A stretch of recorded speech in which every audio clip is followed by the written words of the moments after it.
Hello students, आप पादप hormone पढ़ रहे हैं। आइए देखते हैं पांचवा हार्मोन एब्सिसिक एसिड के बारे में। एब्सिसिक अम्ल क्या होता है? जैसा कि पहले बताया जा चुका है कि एब्सिसिक एसिड अर्थात ABA की खोज विलगन एवं प्रसुप्ति को नियमित करने में उसकी भूमिका के लिए हुई थी। ठीक है, तो एब्सिसिक एसिड अर्थात ABA की खोज जो है वह विलगन एवं प्रसुप्ति को नियमित करने में उसकी भूमिका के लिए हुई थी। लेकिन अन्य दूसरे PGR की भांति यह भी पादप वृद्धि एवं परिवर्धन में व्यापक दायरे में प्रभाव डालता है। ठीक है, तो जो एब्सिसिक एसिड है ABA की खोज जो है विलगन और प्रसुप्ति को नियमित करने में उसकी भूमिका के लिए हुई थी। लेकिन यह जो है अन्य दूसरे PGR की तरह यह भी जो है पादप वृद्धि एवं परिवर्धन में व्यापक दायरे में प्रभाव डालता है। यह एक सामान्य पादप वृद्धि एवं पादप उपापचय के निरोधक का काम करता है। ठीक है, तो जो एब्सिसिक एसिड है वह यह एक सामान्य पादप वृद्धि और पादप उपापचय के निरोधक का काम करता है। तो एब्सिसिक अम्ल जो है वह पादप वृद्धि और पादप उपापचय के निरोधक का काम करता है। ठीक है, एब्सिसिक एसिड ABA बीज के अंकुरण का निरोध करता है। एब्सिसिक एसिड जो है वह बीज के अंकुरण का निरोध करता है, रोक लगाता है। यह बाह्य त्वचीय पट्टिकाओं में रंध्रों के बंद होने को प्रोत्साहित करता है। ठीक है, एब्सिसिक अम्ल जो है बाह्य त्वचीय पट्टिकाओं में रंध्रों के बंद होने को प्रोत्साहित करता है तथा पौधे को विभिन्न प्रकार के तनावों को सहने हेतु क्षमता प्रदान करता है।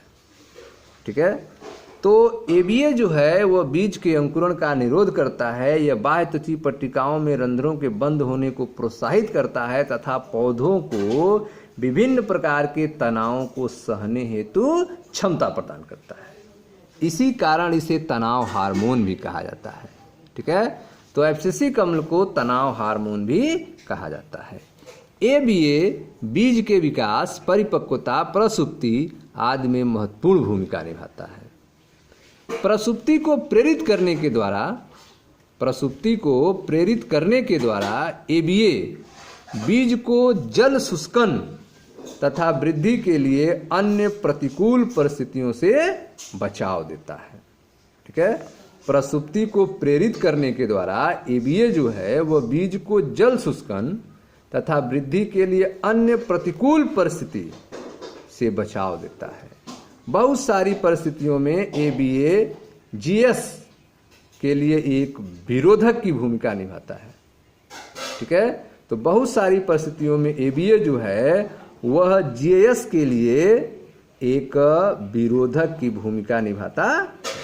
अतः हम संक्षेप में कह सकते हैं कि पादपों में वृद्धि, विभेदन तथा परिवर्धन के लिए एक या कई अन्य PGR कुछ न कुछ भूमिका निभाते हैं।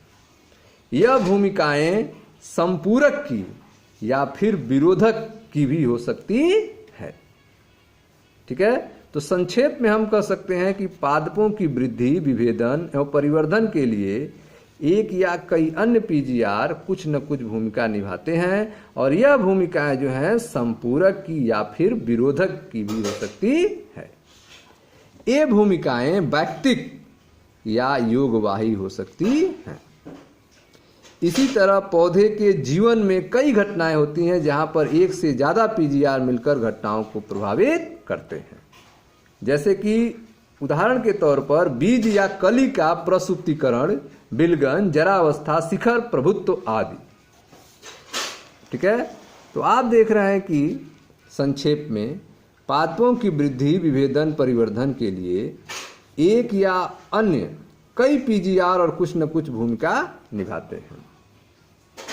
यह भूमिकाएं संरूपक की या फिर विरोधक की भी हो सकती है। ये भूमिकाएं वैक्तिक या योगवाही हो सकती हैं। इसी तरह पौधों के जीवन में कई घटनाएं होती हैं जहां पर एक से ज़्यादा PGR मिलकर घटना को प्रभावित करते हैं। उदाहरण के तौर पर बीज या कली का प्रसुप्तीकरण, बिलगन, जरावस्था, शिखर प्रभुत्व आदि। पीजीआर की भूमिका एक तरह से आंतरिक नियंत्रण में है।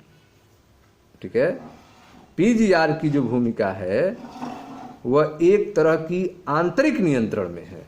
याद करें, जीनोमिक नियंत्रण एवं बाह्य कारक के साथ ये पौधों की वृद्धि एवं परिवर्धन में महत्वपूर्ण भूमिका निभाते हैं।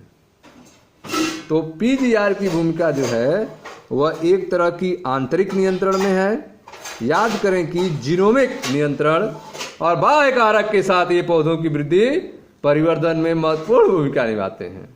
बहुत सारे बाह्य कारक जैसे कि तापक्रम, प्रकाश, पौधों की वृद्धि एवं परिवर्धन को पीजीआर के माध्यम से आप नियंत्रण कर सकते हैं।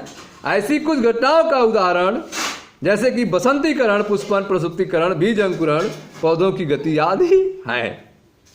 तो आप देख रहे हैं कि पीजीआर की भूमिका एक तरह से आंतरिक नियंत्रण में होती है। याद करें कि जीनोमिक नियंत्रण और बाह्य कारक के साथ ये पौधों की वृद्धि एवं परिवर्धन में महत्वपूर्ण भूमिका निभाते हैं। इसके साथ साथ यह बहुत सारे बाह्य कारक जैसे कि तापक्रम, पौधों, प्रकाश, पौधों की वृद्धि एवं परिवर्धन को पीजीआर के माध्यम से कंट्रोल किया जाता है, नियंत्रण किया जाता है। ऐसी कुछ घटनाओं का उदाहरण है जैसे कि बसंतीकरण, पुष्पन, प्रसुप्तीकरण, बीज अंकुरण, पौधों की गति आदि। हम लोग संक्षेप में प्रकाश और ताप, जो दोनों बाह्य कारक हैं, के पुष्पन आरंभ करने की भूमिका को पढ़ेंगे। ठीक है स्टूडेंट्स, थैंक यू।